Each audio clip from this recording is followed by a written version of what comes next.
종합제 TV 시청자 여러분 안녕하십니까? 2024년 4월 23일 오후 5시입니다.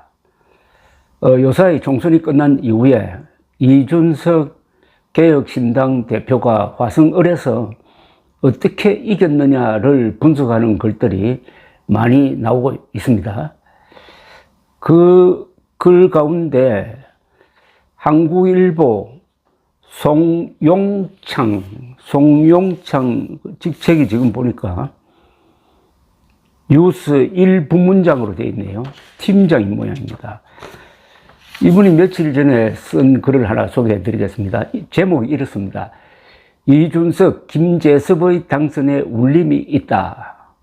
이준석, 김재섭의 당선에 울림이 있다. 김재섭 당선자는 국민의힘으로서 도봉구에서 어렵게 당선이 되었습니다. 두 사람 공통점이 30대입니다. 김재섭 당선인이 조선일보와 인터뷰한 내용 중에서 이런 대목이 있었습니다. 이 개혁신당 사람들을 평가를 하면서 이준석, 천하람 뭐 이런 분이죠. 이준석 개혁신당 사람들은 한 번도 중도라는 말을 한 적이 없다. 오로지 보수적 가치로서 당당하게 승부해가지고 이겼다라고 아주 높게 평가를 했습니다. 그 김재섭을 포함한 이 두 30대 당선인에 대한 정치부 기자의 평가를 소개를 해 드리겠습니다.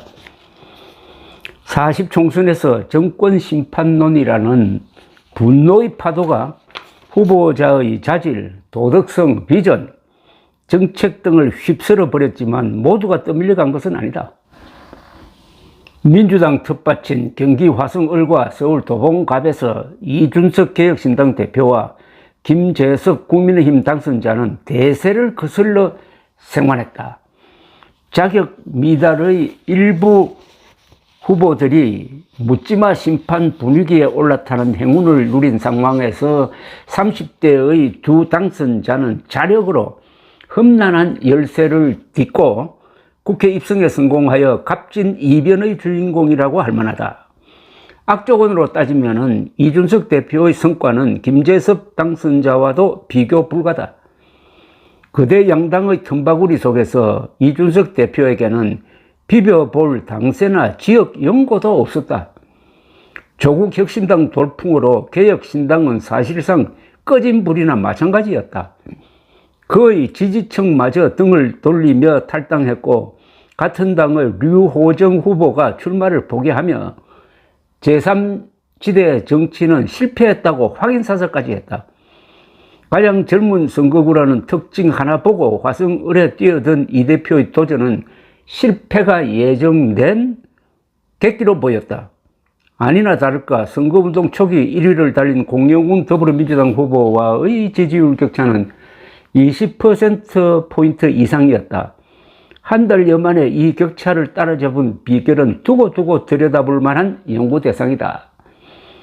교통과 교육 인프라 부족이라는 지역 현안을 빠르게 파악하고 내놓은 지역 맞춤형 공약이나 주민 밀착형 행보 등 여러 요인이 효과를 거뒀을 것이다. 무엇보다 인상적인 것은 정치에 대한 그 열정이다.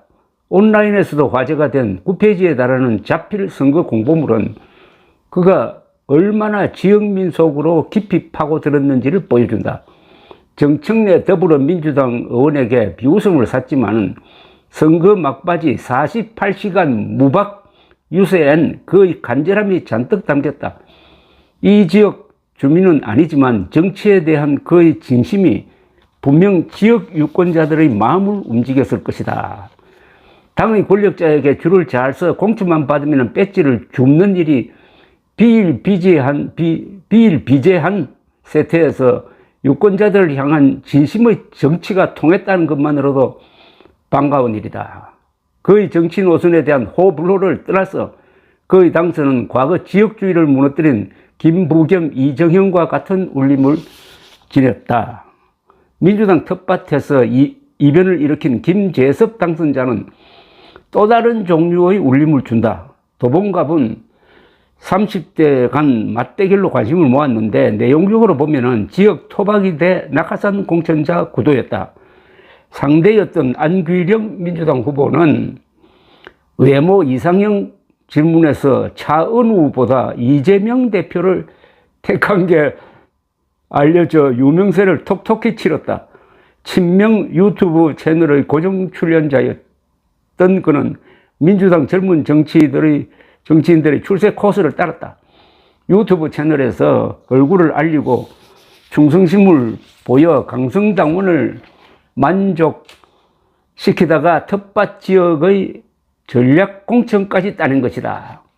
당의 노선을 떠나 김재섭 당선자가 이런 류의 정치인을 이긴 게 우리 정치엔 희망적 신호다. 어느 분야나 낙하산보다 자수성가형이 성공하는 게 더 뜻깊다. 특히 민주주의 정치가 꽃을 피우기 위해서는 낙하산 정치인보다 자수성가형 정치인이 더 많아야 한다. 뚜렷한 주관과 소신을 가진 정치인들이 민의를 더 충실히 대변할 수 있고 다양한 의견도 낼 수 있다. 그런 정치인들이 때론 충돌하고 때론 타협하면서 합의점을 찾아가는 게 우리가 잊고 있던 정치의 본 모습일 것이다. 진영 간 죽기 살기식 정오 대결로 점철되는 요즘 정치판에서 이준석과 김재섭의 당선이 여러모로 주목받는 것은 이런 이유에서다. 이들이 초심을 잊지 않고 진심의 정치를 펼쳐 정치 개혁의 씨앗이 되기를 기대한다. 진심의 정치라고 했습니다. 이준석, 김재섭 두 사람이 불리한 조건에서 승리로 향해서 돌진하는 그 모습이 진심의 정치였다. 제가 보기에는 정정당당한 승부를 통해서 이겼습니다. 두 사람이 다 젊은 보수입니다. 보수를 자랑스럽게 생각하면서 그것을 포기하지 않고 계속 보수의 깃발을 붙잡고 거의 불가능한 상황에서 돌파를 해내고 당선자가 된 이 두 사람의 모습에서 보수의 미래를 봅니다.